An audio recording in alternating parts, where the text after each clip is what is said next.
سیرت جرأت و ہمت کا ہے اظہار، سیدھی بات روایات صحافت کا علم بردار، سیدھی بات۔ ناظرین گرامی السلام علیکم ورحمۃ اللہ وبرکاتہ۔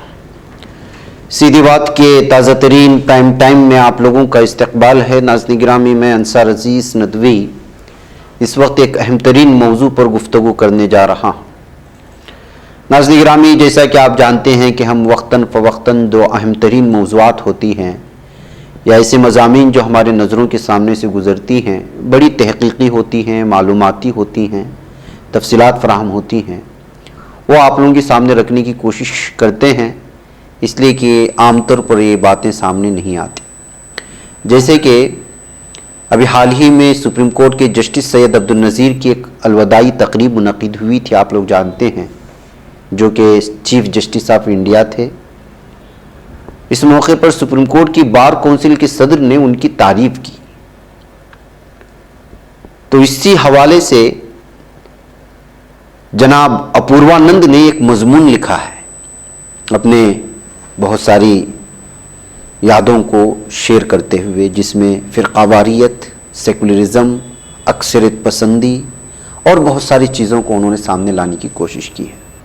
میں اسی کو تفصیلات کے ساتھ آپ کے سامنے رکھنے کی کوشش کر رہا ہوں۔ اس سے پہلے جو آپ لوگوں سے ہمیشہ سے درخواست ہوتی ہے، اس پر آپ لوگ ضرور توجہ کریں۔ آپ کا ادارہ ہے، مضبوطی آپ کی ذمہ داری ہے۔ ناظرین گرامی، اپوروانند صاحب کا ماننا ہے کہ سپریم کورٹ کے جسٹس سید عبدالنظیر کے الوداعی تقریب میں چیف جسٹس آف انڈیا اور سپریم کورٹ کے بار کونسل کے صدر نے ان کی تعریف میں جو کچھ کہا، اس کو سنتے ہوئے اصغر علی انجینئر یاد آ گئے۔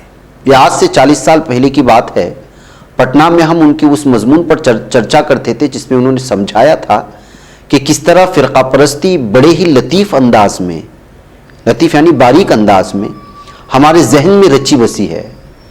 جب ہم اپنے الفاظ، تاثرات، رد عمل پر نظر ڈالتے ہیں تو معلوم ہوتا ہے کہ ان میں یا تو واضح طور پر فرقہ واریت ہے یا بہت چھپے ہوئے انداز میں جس کا ہمیں علم تک نہیں ہے۔ تب سے اب تک ہندوستان کی سڑکوں پر بہت خون بہہ چکا ہے۔ اب اور بے شرم فرقہ واریت کا دور ہے، جسے آپ وضاحت کی خاطر اکثریت پسندی کہہ سکتے ہیں۔ سپریم کورٹ بار کونسل کے سربراہ وکاس سنگھ کے بیان کو میڈیا میں اہمیت دی گئی۔ انہوں نے جسٹس نذیر کی تعریف کرنے کی وجہ بتائی کہ وہ سیکولر ہیں۔ یہ قدر حیرت اور خوشی کی بات ہے کہ ہندوستان میں سیکولر ہونا اب بھی ایک خوبی ہے جس کے لیے آپ کی تعریف کی جا سکتی ہے، ورنہ ہم نے تو فرض کر لیا تھا کہ 2019 کے بعد یہ لفظ عوامی بحث سے راندہ درگاہ کر دیا گیا ہے۔ بہرحال 2019 کے لوک سبھا انتخابات میں غیر معمولی جیت کے بعد وزیر اعظم نے کہا ہی تھا کہ انہوں نے اس بات کو یقینی بنایا ہے کہ کوئی بھی لفظ سیکولرزم کو اپنی زبان سے ادا نہ کر پائے۔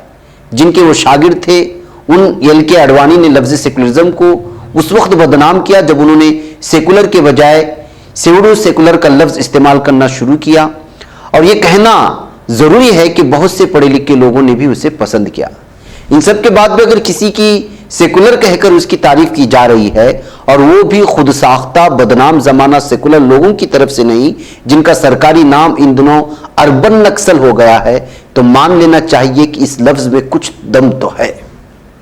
البتہ وکاس سنگھ جی نے جسٹس نذیر میں سیکولرزم کو اس لیے دریافت کیا کہ وہ 2019 کے سپریم کورٹ کے ایودھیا تنازع کا فیصلہ دینے والی بینچ کے واحد مسلمان رکن تھے، لیکن انہوں نے مسجد کی زمین رام مندر کی تعمیر کے لیے مسجد توڑنے والوں کی ہی سپرد کرنے کے فیصلے پر دستخط کیے تھے۔ اس میں ایک بات پوشیدہ ہے کہ فطری طور پر جج نذیر کو مسجد کی زمین مندر کی تعمیر کے لیے دینے کے فیصلے کے خلاف جانا چاہیے تھا، کیونکہ وہ مسلمان ہیں۔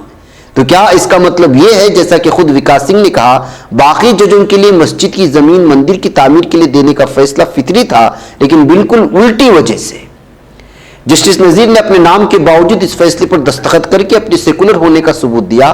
باقی ججوں کو آپ کیا کہیں گے؟ کیا انہیں اپنی سیکولرزم ثابت نہیں کرنی تھی کیونکہ ہندو ہونے کی وجہ سے وہ فطری طور پر یا قدرتی طور پر سیکولر ہیں؟ کیوں جسٹس نذیر کی تعریف میں کوہ نور ہے ایودھیا فیصلے میں ان کا کردار؟ اس کا ذرا کھلے اور پوہڑ انداز میں کہہ کر وکاس سنگھ نے ثابت کیا کہ اشرافیہ بھی سڑک چھاپ ہو چکا ہے اور اس کو لے کر ان میں کوئی جھجک نہیں ہے. اس کے باوجود پرانی شرافت کہیں نہ کہیں بچ گئی ہے اور اس کی جھلک جسٹس چندرچوڑ کے بیان میں نظر آئی. اگر وکاس سنگھ چیف جسٹس کی طرح مہذب ہوتے تو وہ وہی کہتے جو جسٹس چندرچوڑ نے کہا. ان کے لیے بھی ایودھیا فیصلے میں جج نذیر کا کردار یادگار ہے. انہوں نے کہا کہ ایودھیا معاملے والی بینچ میں ساتھ بیٹھنے پر انہیں احساس ہوا کہ جسٹس نذیر اسٹیٹس مین ہے. اسٹیٹس مین غیر جانبدار اور ہمجہت شخصیت کا مالک ہوتا ہے. وہ اتفاق رائے قائم کرنے کی کوشش کرتا ہے. یہ عام سمجھ اسٹیٹس مین کی ہے، حالانکہ ناقص ہے. اسٹیٹس مین وہ ضرور ہے جو جانبداری کرتا ہوا نہیں دکھتا، لیکن اس کا یہ مطلب نہیں کہ وہ انصاف کے ساتھ بھی کھڑا نہیں ہوتا. وہ اکثریت کو خوش کرنے کی کوشش نہیں کرتا جیسا کہ عام سیاستدان یا دانشور کرتے ہیں. ایودھیا کے سپریم کورٹ کے فیصلے کے بارے میں ہندوستان اور ہندوستان سے باہر کے ماہرین کی واضح رائے ہے کہ سپریم کورٹ کے پانچ رکنی بینچ نے متفقہ طور پر ناانصافی کی. جج نذیر اس ناانصافی میں شامل تھے. کہا جا سکتا ہے کہ فیصلہ بطور جج ان کی زندگی میں ہمیشہ ایک دھبے کی طرح رہے گا. شاید وہ اپنے خاندان اور دوستوں کے درمیان کبھی اس کو یاد نہ کرنا چاہیں. جسٹس نذیر نے باقی ججوں کے ساتھ مل کر یہ کہا کہ وہ ثابت ہو چکا ہے کہ بابری مسجد 500 سال سے زیادہ عرصے سے موجود تھی. وہ ایک زندہ مسجد تھی، یعنی دسمبر 1949 تک وہاں نماز ادا کی جاتی تھی. اس بات کا کوئی ثبوت نہیں کہ اس کی تعمیر کسی مندر کو گرا کر کی گئی. 22 اور 23 دسمبر 1949 کی درمیانی شب بابری مسجد میں چوری ہندو دیوی دیوتاؤں کی مورتیاں رکھ دی گئی، جو ایک جرم تھا. 6 دسمبر 1992 کو اسے گرا دیا گیا اور یہ ایک جرم تھا. یہ سب کہنے کے بعد ججوں نے جو فیصلہ دیا وہ گویا یہ کہہ رہا تھا کہ حقائق تو مسجد کے حق میں ہیں، لیکن چونکہ اس زمین پر ہندوؤں کا دل آ گیا ہے، اس لیے بابری مسجد کی زمین رام مندر کی تعمیر کے لیے دے دینی چاہیے. واضح طور پر ایک اکثریتی فیصلہ تھا. یہ ہندوؤں کے جذبات کو مطمئن کرنے کے لیے اور ایک پرانے تنازع پر پانی ڈالنے کے عظیم مقصد کے ساتھ کیا گیا. ایسا کر کے سپریم کورٹ نے عدالتی بزدلی کا مظاہرہ کیا، جسے ایک اسٹیٹس مین کی خوبی تو نہیں کہی جا سکتی. اس بزدلی کا مزید انکشاف اس بات سے ہوا کہ فیصلہ لکھنے والے کا نام تک نہیں تھا. جسٹس نذیر اس میں شامل تھے. بینچ میں ان کی موجودگی اور فیصلے پر ان کے حامی ان کو اکثریت پسندی کے الزام سے آزاد کرنے کے لیے بہت ضروری تھی. وکاس سنگھ اور چیف جسٹس چندرچوڑ کے ذریعے اس معاملے میں ان کے رول کی خصوصی گفتگو یہ واضح کرتی ہے کہ اس میں کہیں نہ کہیں کوئی احساس جرم ہے جس سے نجات کی کوشش اس طرح کی جاتی ہے. یہ بھی کہ بابری مسجد ایک بھوت کی طرح سپریم کورٹ پر منڈلاتی رہے گی اور جج نذیر یا چندرچوڑ شیکسپیئر کے کرداروں کی طرح بار بار ہاتھ دھوتے رہیں گے.